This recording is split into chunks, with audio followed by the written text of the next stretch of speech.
오늘 저희가 읽은 본문은 요한복음에 기록된 네 번째 표적입니다. 지금 저희들은 요한복음에 기록된 7가지 표적을 하나씩 살펴보고 있는데 오늘은 그 네 번째 표적 오병이어의 기적입니다. 오병이어의 기적은 마태복음부터 요한복음까지 4복음서에 다 기록되어 있습니다.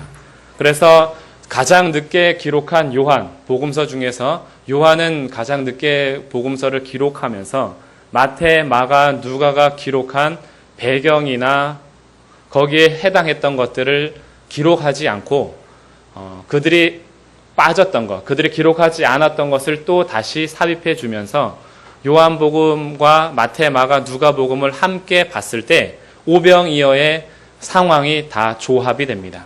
그래서 제가 마태복음부터 요한복음까지 4복음서에 기록된 내용을 복합적으로 조합해서 먼저 설명을 드리도록 하겠습니다. 먼저 오병이어가 행해졌던 시간은 세례 요한이 헤롯으로부터 죽은 이후입니다. 그리고 12제자가 파송되고 나서 귀신을 제어하고 병 고치는 능력을 발휘하고 하나님의 나라를 전파하며 복음을 전파한 이후에 파송됐던 12제자가 다시 돌아왔을 때가 오병이어 기적이 행해지던 배경의 바로 전입니다. 그러니 지금 유대인들은 메시아를 늘 고대하고 있는데 자신들이 참 선지자로 여겼던 세례 요한이 죽었다라는 소식을 들었으며 12제자를 통해서 하나님의 나라와 복음을 듣고 예수님께서는 지금까지 귀신을 쫓아내며 병 고치는 능력을 발휘하여 그분이 참 선지자요 메시아가 아닌가라는 것을 그들이 알게 되면서 한마디로 예수 신두롬이 일어날 때입니다.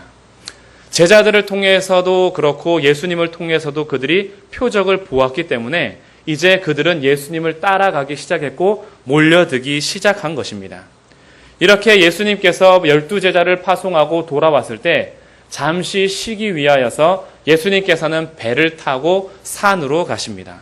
그런데 무리들은 배를 타고 산으로 가시는 제자들과 예수님을 알아보고 도보로 그 지정, 예수님께서 내리시는 그곳까지 쫓아옵니다. 그래서 예수님과 제자들이 갔고 무리들이 몰려오는 배경이 오늘 오병이어의 기적의 배경입니다.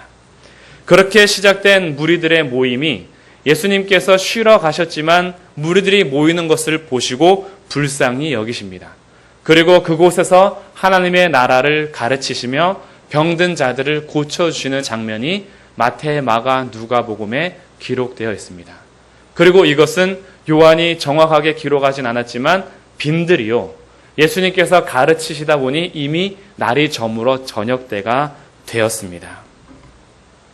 그렇게 시작되는데 오늘 요한은 요한복음 6장 4절에서 이렇게 기록합니다. 마침 유대인의 명절인 유월절이 가까운지라.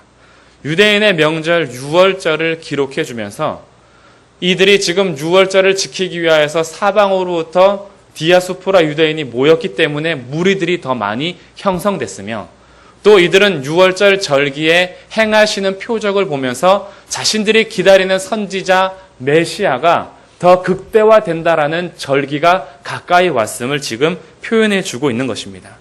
이럴 때 예수님께서 저녁이 되고 그곳이 빈들이었을 때 제자들이 예수님께 나와 말합니다. 예수님, 무리들이 말씀을 듣느라 시간이 많이 갔고 저녁이 되었으니 가까운 마을들로 가서 사 먹게 하십시오. 그렇게 요청했을 때 예수님께서 말씀하십니다. 너희가 먹을 것을 주어라. 그리고 나서 오늘 5절 빌립에게 다시 말씀하십니다.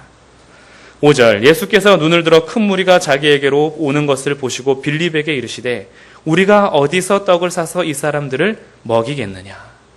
제자들이 먼저 먹일 것을 요청했고 예수님께서 너희가 먹을 것을 주어라 말씀하셨습니다. 그리고 빌립에게 다시 한번 말씀하시는 것입니다. 우리가 어디서 떡을 사서 이 사람들을 먹일 수 있겠느냐. 요한은 이렇게 기록합니다. 6절 이렇게 말씀하시면 친히 어떻게 하실지를 아시고 빌립을 시험하고자 하심이라. 결국 예수님께서 질문하신 이유는 어떻게 하실지를 몰랐기 때문이 아니라 이미 예수님께서는 어떻게 하실지 알고 계셨습니다. 이 무리들을 어떻게 먹여야 하는지도 예수님은 다 알고 계셨지만 빌립을 시험하기 위해서 다시 빌립에게 질문을 던지신 것입니다. 한마디로 이 질문은 빌립에게 있어서 제자들에게 물어봤던 사람들이 나를 누구라 하느냐라는 질문과 같이 신앙 고백을 이끌어내기 위한 질문이었습니다. 이 빌립이 누구입니까?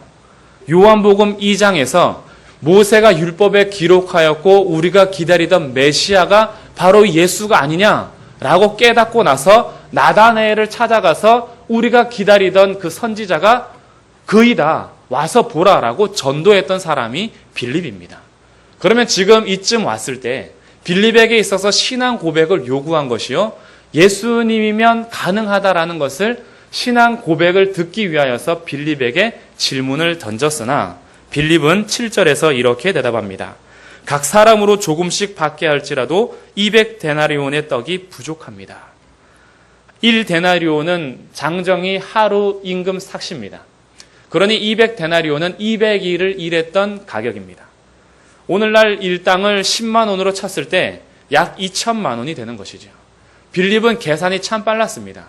무리들을 보고 떡값을 계산하는데 조금씩 떼서 먹여줄지라도 그냥 기별만 좀 가게 먹었다라는 것만 조금씩만 줘도 2천만 원치의 떡이 부족합니다. 구할 수가 없다라는 것이죠. 예수님의 의도를 전혀 파악하지 못하고 합리적이고 계산적으로 대답한 것입니다. 예수님의 질문을 다시 한번 자세히 보십시다. 예수께서 5절입니다.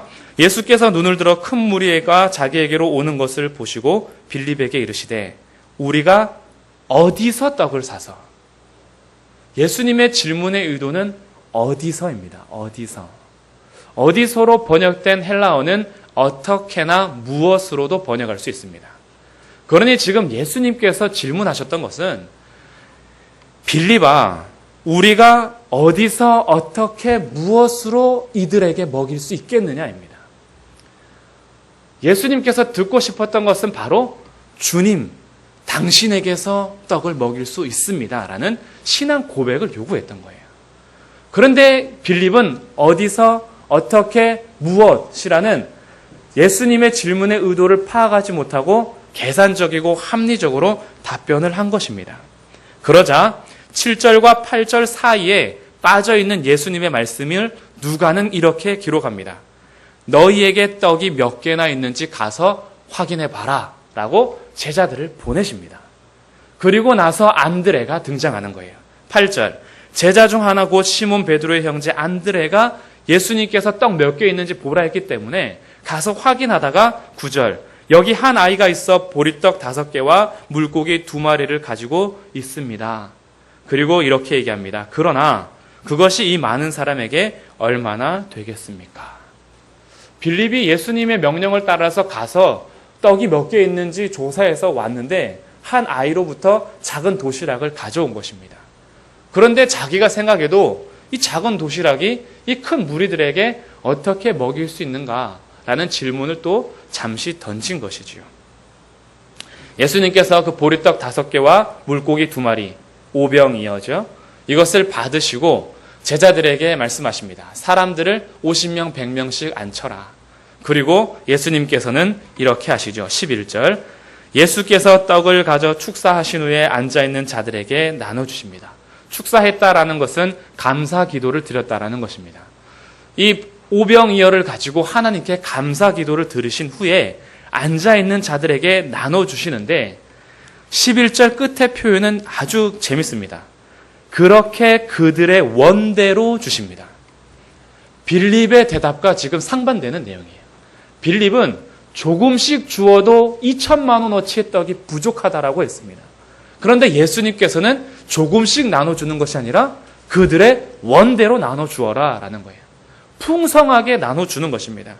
그리고 빌립은 부족하다라고 얘기했는데 12절 그들이 배부른 후에 예수께서 제자들에게 이르시되 남은 조각을 거두고 버리는 것이 없게 하라. 그래서 13절 이에 거두니 보리떡 5개로 먹고 남은 조각이 12바구니에 찹니다. 빌립은 합리적으로 계산했을 때 반드시 분명히 부족했으나 예수님께서는 조금씩 주신 것이 아니라 원대로 배부르게 먹이신 이후에도 12바구니나 남았다라는 것이 오늘 오병이어의 기적입니다. 그렇다면 이 오병이어가 기적이 일어난 이후에 사람들은 어떻게 반응했는가? 지금 제자들의 파송, 예수님의 표적을 보면서 예수 신드롬이 일어나 있는 상태에서 오병이어의 기적, 보리떡 5개와 물고기 2마리로 남자만 5,000명이 먹고도 남아있는 상태입니다. 우리가 현장에 있지 않아서 그렇지 이것은 진짜 말이 안 되는 일이죠. 그래서 이들이 행했던 행동은 14절에 기록됩니다. 그 사람들이 예수께서 행하신 이 표적을 보고 말하되 이는 참으로 세상에 오실 그 선지자라. 여기서 확인한 것입니다. 자신들은 메시아를 기다렸습니다. 그런데 지금 6월절이 가까이 왔을 때 나중에 이 오병이어를 통해서 해석하는 중에 모세를 통해서는 광야에서 만나를 내리셨다라는 것을 이들은 기억하고 있습니다. 그리고 신명기 18장 15절에서 18절까지 하나님께서는 모세의 너와 같은 선지자를 일으키겠다라는 이 약속을 유대인들은 모세와 같은 선지자가 메시아라는 것으로 해석하면서 기다리고 있을 때입니다. 그러니 오병이어의 기적을 통해서 예수가 바로 그 선지자다라고 그들이 고백하면서 15절 예수께서 그들이 와서 자기를 억지로 붙들어 임금으로 삼으려고 하는 줄 아십니다. 야, 그가 우리가 기다렸던 자다. 그리고 억지로 가서 붙드는 것입니다. 예수님께서 전혀 의도하지 않았던 일이 벌어지고 있는 것입니다. 그들이 와서 억지로 붙잡아서 임금 삼으려고 하는 것이죠. 이들은 예수님을 정치적인 왕, 종교적인 왕으로 세워서 자신들이 압제당하고 있는 로마를 물리치고 자신들이 종교적인 자유와 정치적인 자유를 누리고 싶었던 것입니다. 그리고 왕이신 예수님께서 우리를 군림하는 정치적이고 종교적인 왕으로 세우려고 했던 것이죠. 그런데 예수님께서는 15절 끝에 다시 혼자 산으로 떠나가십니다. 왜냐하면 예수님께서는 사람들이 인정하든 인정하지 않든 만왕의 왕이십니다. 왕 중에 왕이십니다. 사람들이 왕이 오셔서도 영접하지 않았을 그때에도 왕이셨고 지금 이들이 오해하여서 임금을 삼으려고 할 때에도 예수님은 이미 왕이십니다. 그런데 예수님께서 오신 이유는 정치적이고 종교적으로 군림하려고 오신 것이 아니라 죄와 사단에 매여 있는 자기의 백성들을 죄와 사망에서 구원하기 위하여 십자가 지러 오신 것입니다. 백성들은 이것을 전혀 이해하지 못했기 때문에 예수님을 따르면서 자신들에게 뭔가 얻어질 것만 있으면 예수 신드롬을 일으키면서 따라갑니다. 그런데 예수님께서는 성경을 통해서 분명하게 말씀해 주는 것이 있습니다. 이 오병이어의 기적에서 우리가 확실하게 주목해야 될 것이 그 뒤에 예수님의 말씀에서 우리는 깨달아야 합니다. 오늘 오병이어의 기적을 통해서 우리가 주목해야 될 것은 한 어린아이가 아닙니다. 어린아이가 보리떡 5개와 물고기 2마리를 들여서 오병이어의 기적이 일어났듯이 우리가 우리의 것을 들여서 오병이어의 기적을 나타내야 하는 그 시발점으로 삼아야 된다라고 교훈을 주고자 하는 것이 오늘 본문의 목적은 아닙니다. 또한 안드레처럼 빌립과 같이 계산하지 말고 가서 작은 것이라도 데려오는 믿음의 사람을 얘기해 주고자 하는 것도 오늘 본문에 주목할 점이 아닙니다. 또한 작은 것을 가지고 큰 것을 이루었기 때문에 우리의 삶에 이런 오병이어의 기적처럼 작은 것을 드려도 큰 것을 얻게 되는 그런 믿음의 기적을 나타내 주십시오라고 요청하듯이 기적을 주목할 것도 아닙니다. 분명하게 오병이어의 기적은 그런 것을 말하는 것이 아닙니다. 예수님께서는 그 표적을 보고 오는 사람들을 향해서 이렇게 말씀하십니다. 26절입니다. 예수께서 대답하여 이르시되 내가 진실로 진실로 너희에게 이르노니 너희가 나를 찾는 것은 표적을 본 까닭이 아니요 떡을 먹고 배부른 까닭이로다. 표적을 보았기 때문에 오는 것이 아니라 자신들에게 뭔가 얻을 것이 있기 때문에 오는 것입니다. 예수님으로부터 병고침을 받고 예수님으로부터 밥도 먹고 예수님께 가면 귀신도 쫓아가고 자신에게 뭔가 유익이 있으니까 따라가는 것입니다. 이런 자들은 결국 66절을 함께 보겠습니다. 예수님께서 진리를 말씀하실 때 그들은 이렇게 됩니다. 66절. 그때부터 그의 제자 중에서 많은 사람이 떠나가고 다시 그와 함께 다니지 아니하더라. 자신의 유익을 위해서 예수님을 따라가는 자들은 예수님께서 십자가를 얘기하고 진리를 말씀하실 때 떠나갑니다. 오병이어의 표적과 같은 것을 요구하면서 예수님을 믿는 자들은 결국 우리 앞에 행해지는 진리가 선포될 때 예수님을 떠나는 것으로 나타납니다. 그래서 예수님께서는 27절에서 이렇게 말씀하십니다. 썩을 양식을 위하여 일하지 말고 영생하도록 있는 양식을 위하여 하라. 그래서 질문합니다. 무리들이 28절. 그들이 묻되 우리가 어떻게 하여야 하나님의 일을 하오리까? 썩지 않는 양식을 위해서 하는 하나님의 일이 무엇입니까? 라고 질문했을 때 예수님께서 29절 다 같이 함께 읽겠습니다. 29절 시작. 예수께서 대답하여 이르시되 하나님께서 보내신 이를 믿는 것이 하나님의 일이니라. 아멘. 결국 썩지 않는 양식을 위해서 하는 하나님의 일은 무엇인가? 하나님께서 보내신 일을 믿는 것이다 라는 것입니다. 우리가 무엇을 하여야 썩지 않을 양식을 위해서 일할 수 있습니까? 그 하나님의 일은 결국 하나님께서 보내신 자 예수 그리스도를 믿는 것입니다. 오늘 예수님께서 오병이의 표적을 통해서 말씀하시는 것이 바로 이것입니다. 35절 예수께서 이르시되 나는 생명의 떡이니 내게 오는 자는 결코 줄이지 아니할 터이요 나를 믿는 자는 영원히 목마르지 아니하리라. 48절 내가 곧 생명의 떡이니라.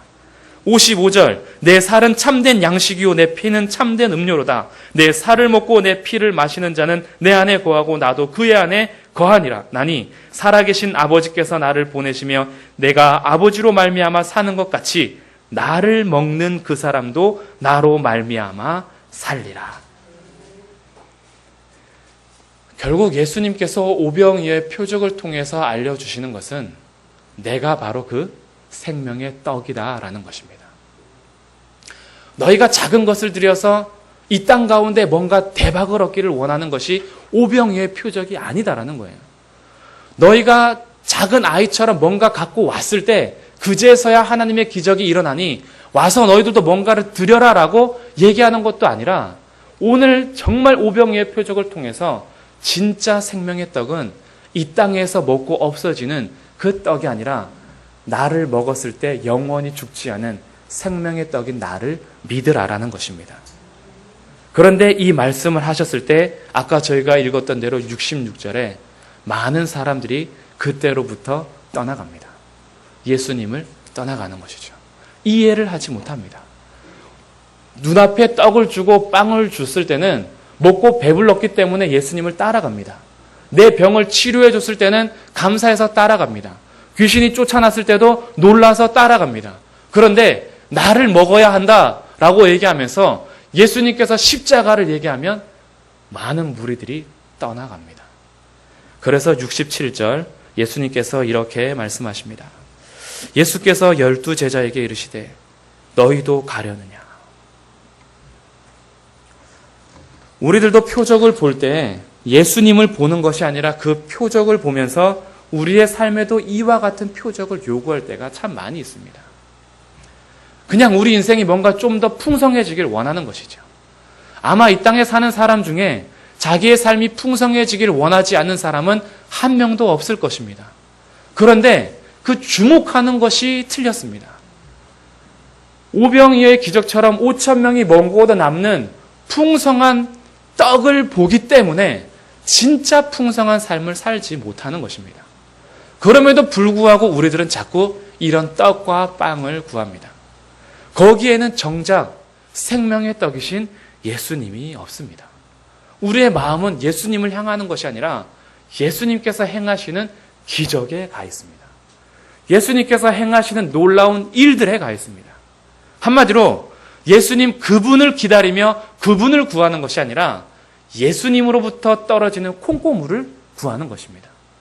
예수님으로부터 행해지는 그 무엇을 내가 받아 먹기를 원하는 것이죠.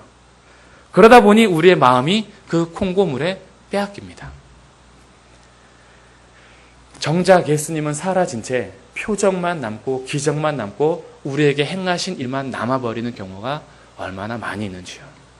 그러다 보니 내 삶이 변하지 않고 내 삶의 기적이 나타나지 않으면 우리의 마음이 많이 무너지고 절망이 될 때가 있습니다. 예수님은 여전히 함께 계시는데, 예수님은 표적을 일으키지 않아도 여전히 나와 함께 하시는데, 나와 함께 하시는 예수님은 온데간데 없고 내 삶의 풍성함에 표적이 없기 때문에 예수님께 절망하고 낙심하고 서운한 마음을 감출 길이 없을 때가 참 많이 있습니다. 오늘 다시 한번 우리 오병이의 표적의 의미를 주목해 봅시다. 우리가 아무것도 하지 않고 오히려 생명을 대적하며 주인을 멸시했을 그때에 주께서 친히 찾아오셔서 살과 피를 몽땅 주신 이것, 그것이 오병이어의 표적입니다. 우리들이 이미 빵을 구하지도 않았고 생명의 떡을 알지도 못했을 그때에 대적하면서 오히려 예수님을 십자가에 못 박는 죄인의 모습으로 서 있을 그때에도 여전히 우리에게 생명을 주시기 위하여서 자기의 모든 살과 피를 내주신 이것이 오병이어의 표적이요, 오병이어를 통해서 나타나는 예수 그리스도라는 것입니다. 이 땅에서 썩지 않는 것을 위하여서, 영원한 일을 위하여서 예수님을 믿을 수 있도록 우리 가운데 역사하신 것, 그것이 오병이어의 진정한 표적입니다. 우리가 오늘 예수님을 믿고 있다면, 우리가 예수님을 그리스도로 보고 있다면 우리 가운데 이보다 더 큰 기적이 없다라는 것입니다. 우리들은 이미 썩지 않는 양식을 위해서 하나님의 일을 하고 있는 믿는 자들이라는 것이 얼마나 큰 은혜입니까? 우리는 5,000명을 먹인 양식에 우리의 마음을 빼앗겨서는 안 될 것입니다. 우리의 마음을 온전히 예수 그리스도께 드리십시다. 그분을 전적으로 신뢰하고 믿으시기를 바랍니다. 그것이 우리의 영생을 얻고 풍성히 얻는 길입니다. 주께서 주시는 보너스에 우리의 마음을 빼앗겨서 보너스가 없을 때 당황하지 마시고 또한 방황하지 마시고 여전히 우리와 함께 하시는 생명의 떡이신 예수 그리스도를 전적으로 믿고 바라십시오. 그분이 우리의 참된 양식입니다. 예수님께서 떠나는 무리들을 보시면서 제자들에게 물으셨을 때 너희도 가려느냐? 그때 시몬 베드로가 대답하는 67절, 68절을 함께 읽고 우리 말씀을 마치겠습니다. 68절, 69절입니다. 함께 읽겠습니다. 시작. 시몬 베드로가 대답하되 주여, 영생의 말씀이 주께 있사오니 우리가 누구에게로 가오리까? 우리가 주는 하나님의 거룩하신 자인 줄 믿고 알았사옵나이다. 아멘. 시몬 베드로의 고백이 오늘 우리의 진심의 고백이 되기를 주님의 이름으로 축복합니다. 기도하겠습니다. 하나님 감사합니다. 오병이어의 표적을 보면서 저희들도 우리를 먹이시는 떡에 집중할 때가 참 많이 있습니다. 우리의 삶에 이런 표적을 구하면서 뭔가 나타나지 않으면 서운하고 주님께서 나를 버리신 것 같은 느낌 때문에 낭망하고 절망하여서 환경에 무너질 때가 참 많이 있습니다. 그런데 우리 다시 한번 표적을 보니 이 표적에서 말씀하시는 것은 생명의 떡이신 예수 그리스도를 믿는 것이 영생하는 양식이라는 것을 다시 한번 말씀해 주시는 것들을 보게 됩니다. 하나님, 우리의 삶의 환경이 변하지 않을지라도, 우리가 바라는 뭔가 표적이 일어나지 않을지라도 또한 영원히 변치 않는 것은 생명의 떡이신 예수 그리스도께서 우리와 함께 하신다는 진리입니다. 주님께서 우리의 떡이 되셔서 살과 피를 주셨는데 오늘도 우리가 그 살과 피를 먹으면서 영생을 얻은 자로 마지막 날 표적을 구하면서 수많은 무리들이 주님을 떠나갈 때에 영생의 말씀이 우리에게 계시오니 주는 그리스도라는 것을, 하나님의 거룩한 자이라는 것을 믿고 신뢰하면서 주님께 붙어있는 자들이 되도록 은혜를 베풀어 주옵소서. 우리 주 예수 그리스도의 이름으로 기도드립니다. 아멘.